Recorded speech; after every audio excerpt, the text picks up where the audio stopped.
Muito bem, bem-vindos então a esta análise das perícopes para o 7º domingo após Pentecoste. O texto de hoje é do Antigo Testamento, Isaías 44, 6 a 8, um texto relativamente breve, mas cheio de conteúdo. O contexto nós conhecemos e é o povo de Deus que está em exílio, levado por lá para o exílio por causa da sua iniquidade. E no exílio o povo de Deus está sofrendo as agruras daquele momento, né? Opressão de todos os lados, política, social, e em nosso texto há uma opressão religiosa sendo imprimida sobre este povo. Tá? Os deuses babilônicos são deuses que aparentemente agora estão com a vitória sobre o povo, portanto, sendo deuses vitoriosos, eles estão na crista da onda. E a Babilônia, nesse caso, então, trabalha religiosamente nessa perspectiva, como a maioria dos povos do Antigo Oriente Próximo fazem. Seu Deus é poderoso, esse Deus é maior e ele deve ser adorado. Quer dizer, o Ibope determina a adoração de uma divindade ou não. Uma das maiores festas da Babilônia é exatamente essa em que há um entronamento de uma divindade principal, que é Marduk. Esta festa se chama Akitu, e é a festa do Ano Novo, em que se celebra a vitória de Marduk sobre Tiamat. Marduk é o deus da ordem e Tiamat é o deus da desordem, do caos. Marduk vence Tiamat e essa vitória dele faz com que Tiamat seja separado em duas partes, formando o céu uma parte e a terra a outra parte. De sorte que este é o contexto onde Israel está religiosamente. No final da festa, todo mundo fica alegre entre os babilônios e eles dizem: Marduk é o rei, ele está entronado. Mas aqui no versículo 5, você já pode observar que Deus vai entrar em ação. Ele diz: se dirá, alguma coisa vai acontecer aqui, em que em vez de Marduk ser o rei, e esta frase ser dita, Yahweh será o rei, o Senhor é o rei. Então vamos ao nosso texto, diz ali o versículo 6, Koamar Yahweh Melech Israel. Assim diz, o verbo amar é o perfeito, mas normalmente se traduz pelo presente, assim diz o Senhor, assim diz Yahweh, Melech Israel, rei de Israel. E nessa expressão, nesse contexto, Melech Israel, você pode ver que é um testemunho, é uma polêmica, não é? Quer dizer, é um testemunho de fé, agora para mostrar que, embora a realidade seja essa no momento, o sofrimento está visível, não é? Na verdade, Marduk não é aquele que reina. Quem reina vai ser o Deus de Israel. Adiante. Ve goalô Yahweh Sevaot.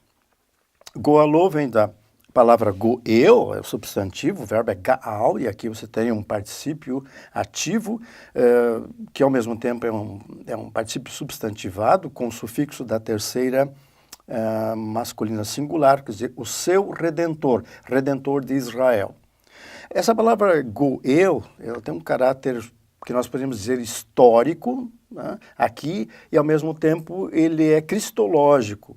Quer dizer, Yahweh vai redimir o seu povo, esse é o sentido do verbo gaal, fará com que o povo retorne para a sua terra, fará com que o povo volte a criar seus filhos na terra, fará com que Israel volte a cantar os louvores do Senhor, como diz várias vezes no texto de Isaías. Quer dizer, atualmente, privado de tudo, não é? Israel vai receber tudo de volta. E se nós olharmos nessa perspectiva cristológica, como Hebreus 11 revela, então nós está se apontando também para Cristo mais adiante. A expressão Yahweh Sevaot é o terceiro atributo, né, do Senhor aqui.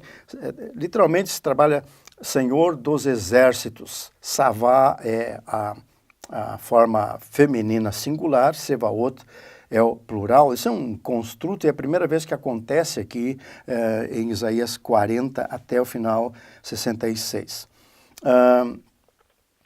A palavra exército, Senhor dos Exércitos, não é uma palavra não é uma expressão muito atraente, não é? Então, mas o texto bíblico mostra na sua história de que esses exércitos podem ser da ordem celestial como pode ser da ordem terrena. Quer dizer, Deus tem o comando nos céus como ele tem o comando na terra. Ele é o comandante acima de tudo. Quer dizer, se guerras acontecem, não é porque seres humanos decidem importar. Não é uma exclusividade do ser humano. Quer dizer, o Senhor está por detrás dessa ação. Ele tem uma autoridade celestial e uma autoridade terrena. Então, ele é o comandante, inclusive, das guerras. Tá? Não que ele escolhe Israel para ser o seu povo guerreiro, não escolhe uma outra nação, não. A autoridade que o Senhor tem, esta que está sendo colocada aqui. A Septuaginta, que é a versão grega para esta palavra, traduz, normalmente translitera, Yahweh Sevaot, o Senhor Savaot. Lutero faz opta pela mesma transliteração. Mas em outros lugares, a Septuaginta traduz Sevaot, Senhor dos Exércitos, como Pantocrator, quer dizer, o Senhor Todo-Poderoso. E muitas das versões modernas estão optando por essa tradução. A segunda linha diz, Ani Rishon Va'ani Aharon. Dois elementos literalmente opostos aqui. Rishon, eu sou, a frase é nominal, eu sou o primeiro, Rishon, e eu sou o último, Aharon. Quer dizer, você tem mais dois elementos importantes que caracterizam Yahweh. A diferença entre dos deuses do panteão babilônico e Yahweh está na genealogia, né? Está no começo. Os deuses sempre têm uma genealogia, tem um começo. Yahweh não tem começo, ele é por ele mesmo. Né? Essas duas expressões, primeiro e último, vão implicar uma jurisdição de caráter universal, né? De caráter de controle da história, de controle das coisas, não é? Yahweh está no começo e está no fim. O que acontece no meio é resultado da ação dele, não é uma criação autônoma, muito menos criação vinda dos deuses. Ele tem o controle da história e tem o controle da própria criação até o fim. Esse título duplo aqui me parece significativo na medida em que se compara com o Novo Testamento e você tem lá este binômio sendo apresentado diretamente por Jesus em Apocalipse, nos capítulos 1 e 2, e depois no final, nos capítulos 21 e 22. É o começo e o fim, o alfa e o ômega. Então, essas expressões são, então, relacionadas com Jesus, o Yahweh encarnado. Adiante, U mi bal adai ein Elohim. Essa palavra U mi bal adai, ela é composta de 5 elementos diferentes. Isso aí mostra a criatividade do estilo de Isaías. Não é? U é V, que é a conjunção, mi é o min, a preposição, bal é uma partícula negativa, equivalente a lo ou ao, é raramente usada por Isaías. At, quer dizer até, e ai é o sufixo. Quer dizer, para traduzir isso aqui, significa mais ou menos além de mim. Ou seja, depois de mim, não é? E aparece aqui no capítulo 44, aparece no 43 e no 45. Depois não aparece mais em Isaías. Não é? E sempre esse Baal Adai é uma referência ao Senhor, a nenhum outro ser criatural.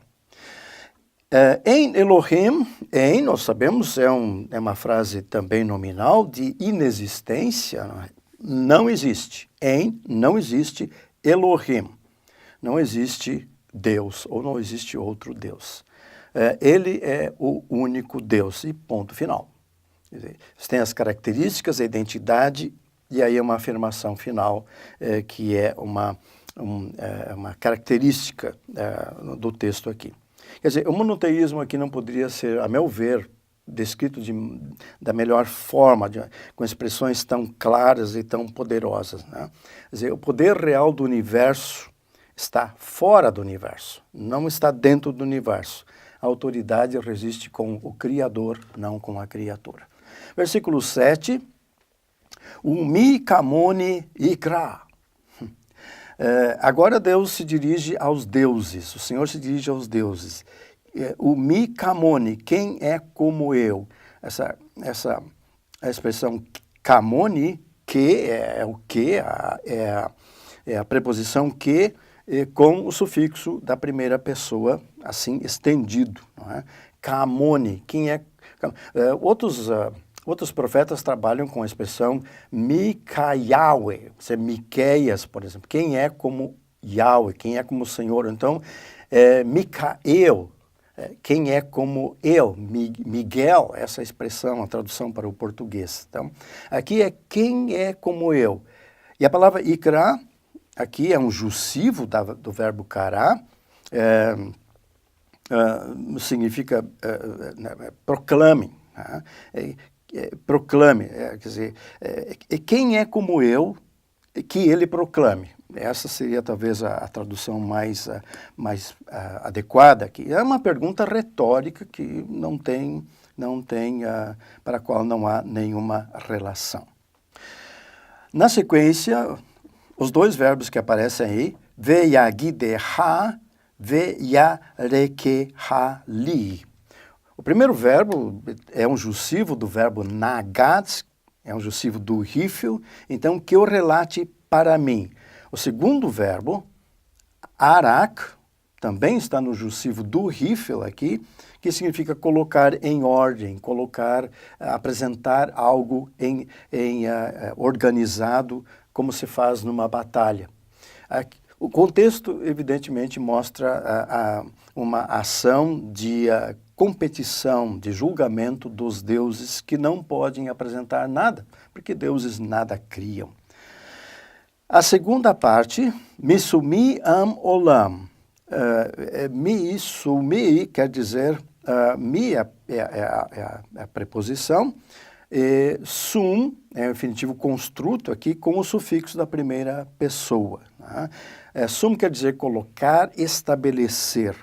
Então, a tradução desta forma verbal seria, desde o meu estabelecer um povo antigo, Am Olam, um povo antigo. Esse povo antigo é Israel. Então, desde que eu estabeleci um povo antigo, entre parênteses, Israel.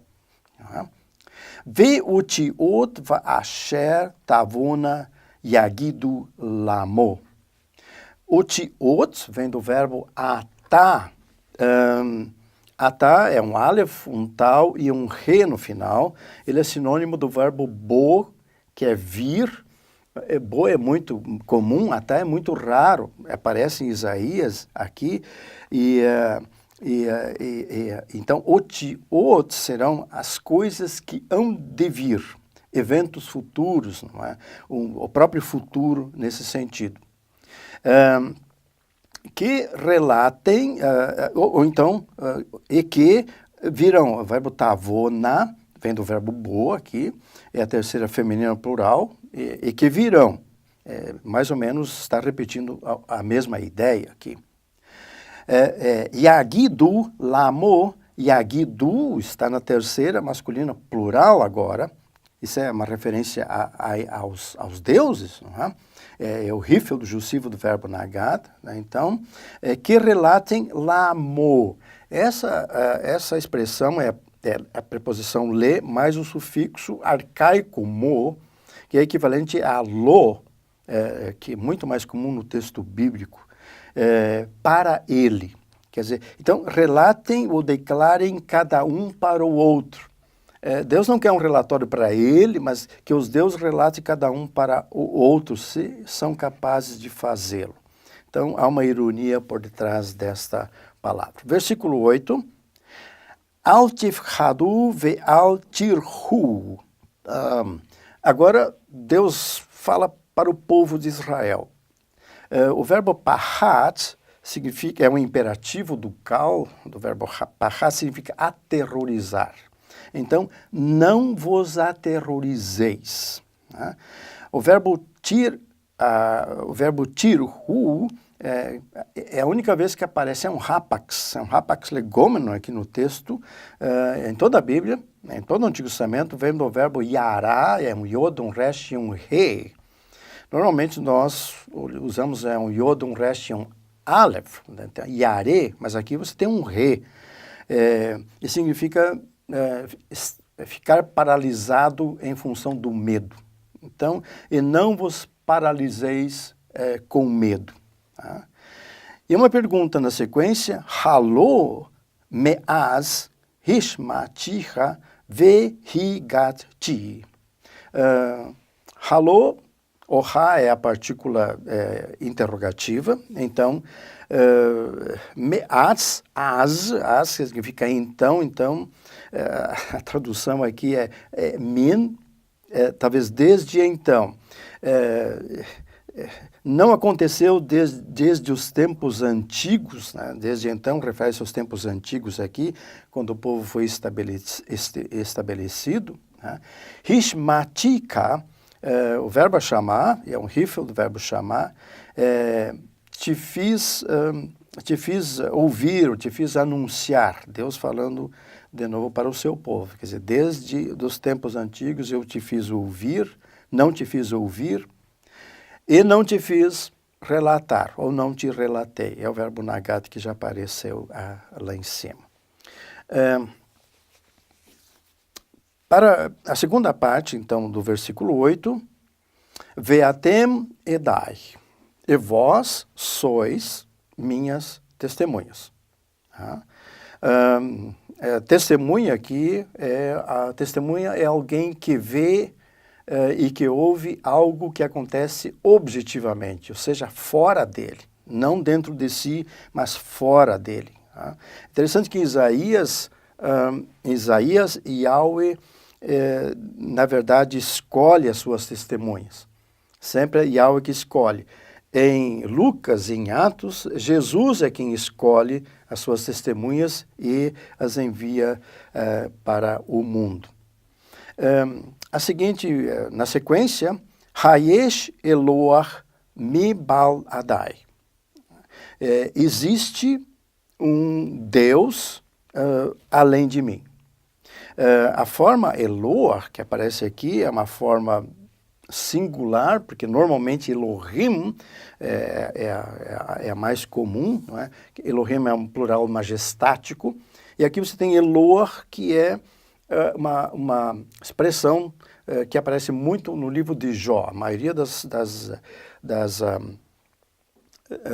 da presença de Eloah acontece nesse livro, e Eloah tem um caráter mais de singularidade, um caráter mais de peculiaridade, que é próprio do Deus de Israel. Então, e depois, Ve'en Sur, Baal Yadati. Não existe, rocha, não conheço. Baal é não conheço. Não existe rocha, não conheço. Tá? Essa palavra sur aqui tem um caráter metafórico. Tá?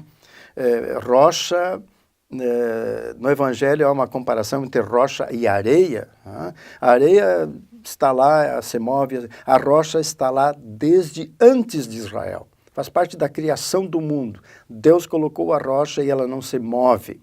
É uma rocha imutável. Então é símbolo de proteção, de segurança, de refúgio. Tá? Você não constrói a rocha, ela está ali desde o início. Tá?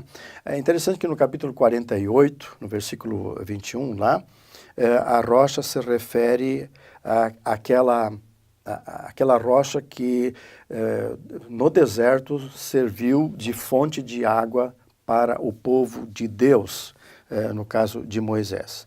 E em 1 Coríntios 10, 4, o apóstolo Paulo faz referência à rocha e a identifica com Cristo. Então, para concluir, Acho que a conexão entre essa perícope com a epístola do dia, que é Romanos 8, é uma conexão natural, uma conexão lógica e até espontânea, né? Há o sofrimento, a angústia, a perseguição, gemidos que acontecem para o povo de Israel também, no exílio, mas que são passageiros. Há uma promessa de Deus de revirar, de modificação, nova perspectiva. E então os sofrimentos do tempo presente, diz Paulo em Romanos, não são para comparar com a glória a vir a ser revelada em nós. Isto culmina efetivamente com a própria escatologia e a própria ressurreição, que é o assunto que o apóstolo Paulo também fala aqui em Romanos. Muito bem, obrigado.